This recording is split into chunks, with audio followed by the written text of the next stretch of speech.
ನಮಸ್ತೆ. ಇದು ಮಂಗಳವಾರ ನೈಟ್ ತೆಗೆದಿರೋವಂಥದ್ದು. ಎಲ್ಲರೂ ರೆಡಿಯಾಗಿ ಮೆಜೆಸ್ಟಿಕ್ ಹೋಗಿ ಅಲ್ಲಿಂದ ಹೊರನಾಡು ಬಸ್ ಹತ್ತಿದ್ವಿ.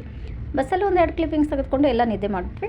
ಆಮೇಲೆ ಬೆಳಗ್ಗೆ ಕರೆಕ್ಟಾಗಿ 5 ಗಂಟೆಗೆ ರೀಚ್ ಆದ್ವಿ ಹೊರನಾಡು. ಅಲ್ಲಿಂದ ನಾವು ರೂಮ್ ಬುಕ್ ಮಾಡಿಕೊಂಡು ಅಲ್ಲೋಗಿ ಸ್ನಾನಗಳೆಲ್ಲ ಮಾಡಿಕೊಂಡು ಆಚೆ ಬಂದ್ವಿ.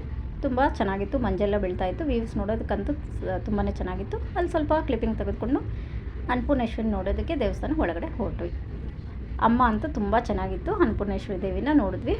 ಸರಿ, ಒಂದು 4-5 ದರ್ಶನ ಮಾಡ್ಕೊಂಬಿಟ್ಟು 4-5 ಸಲ ಆಮೇಲೆ ಅವಲಕ್ಕಿ ಪ್ರಸಾದ ತಿಂದ್ಬಿಟ್ಟು ನಾವು ಆಚೆ ಬಂದು ಇನ್ನೂ ಟೈಮ್ ಇದೆಯಲ್ಲ ಅಂತ ಕಳಶಗೆ ಹೋದ್ವಿ. ಕಳಶ ಊರಿಗೆ ಅಲ್ಲಿ ದಕ್ಷಿಣ ಕಾಶಿ ಕಳಶೇಶ್ವರ ನೋಡೋದಕ್ಕೆ ಹೋದ್ವಿ. ಅಲ್ಲಿ 3 ದಿನದಿಂದ ಜಾತ್ರೆ ನಡೀತಾ ಇದೆಯಂತೆ. ತುಂಬ ಚೆನ್ನಾಗಿ ಆಚರಿಸ್ತಾಯಿದ್ರು.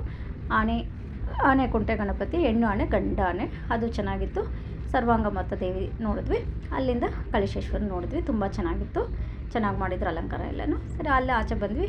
ಅಲ್ಲಿ ಪ್ರಸಾದ ಬಂದು ಉಪ್ಪಿಟ್ಟು ಪ್ರಸಾದ ಕೊಟ್ಟರು. ಅಲ್ಲೇ ಉಪ್ಪಿಟ್ಟೆಲ್ಲ ತಿಂದ್ಬಿಟ್ಟು ಕಾಫಿ ಎಲ್ಲ ಕೊಟ್ಟರು. ಅಲ್ಲೇ ಕಾಫಿ ತಿಂದ್ಬಿಟ್ಟು ನಾವು ಮತ್ತೆ ಹೊರನಾಡು ಬಂದು ರೂಮ್ ವೇಕೆಟ್ ಮಾಡಿ ಶೃಂಗೇರಿಗೆ ಬಸ್ ಹತ್ತಿದ್ವಿ.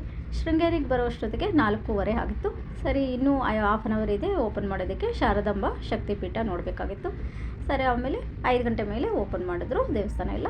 ಅಲ್ಲಿ ಎಲ್ಲ ಶಾರದಾಂಬನ ಶಕ್ತಿಪೀಠ ಎಲ್ಲ ನೋಡಿಕೊಂಡು ಮಿಕ್ಕಿದ್ದೆಲ್ಲ ದೇವಸ್ಥಾನಗಳೆಲ್ಲ ನೋಡಿಕೊಂಡು ನಾವು ಅಲ್ಲಿ ಫಿಶ್ಗಳಿಗೆಲ್ಲ ಸ್ವಲ್ಪ ಫುಡ್ ಹಾಕ್ಬಿಟ್ಟು ಸ್ವಲ್ಪ ಅಲ್ಲಿ ವಿಡಿಯೋಸ್ ಎಲ್ಲ ತೆಗೆದುಕೊಂಡು ಮತ್ತು 7 ಗಂಟೆಗೆ ಅಲ್ಲಿ ಪ್ರಸಾದ ತಿಂದ್ಬಿಟ್ಟು ಬೆಂಗಳೂರಿಗೆ ಹೊರಟ್ವಿ. Thank you friends. ಇದು ನೆಕ್ಸ್ಟ್ ಬ್ಲಾಗ್.